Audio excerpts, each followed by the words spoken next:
ज्या लेकराला आपल्या आई बापाच्या डोळ्यातला अश्रू कळाला ते लेकरू माणूस म्हणून घडलं, त्याच लेकरानं आपल्या आई बापाला जपलं. आई बापाच्या डोळ्यातला अश्रू कळू दे नालायकांनो.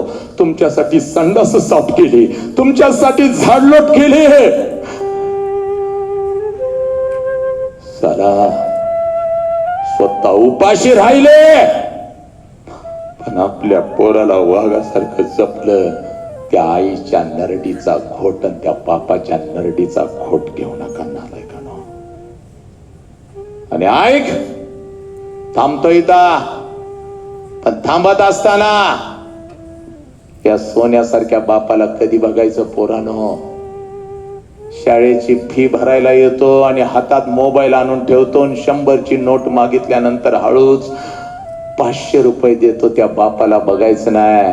बापाला जर बघायचं असाल तर रात्रीच्या 2 वाजता कधी तर उठायचं, जिथं आपला बाप झोपलाय तिथं जायचं आणि झोपलेल्या बापाला रात्रीच्या अंधारात 2 वाजता बघायचं. पोरानो, त्याच्या अंगावरचं बनियन आणि अंडरवेअर 4 ठिकाणी फाटलेले असते साला, पण आपल्या लेकरांच्या अंगावर नवीन आणि ब्रँडेड कपडा चढवतो त्या देव माणसाचं नाव साला बाप आहे बाप. आणि या बापाच्या खांद्याला खांदा लावून नालायकानं रात्रंदिवस झिजती आणि अखंड आपलं आयुष्य फक्त लेकरांच्या साठी झिजवती त्या माऊलीचं नाव आहे.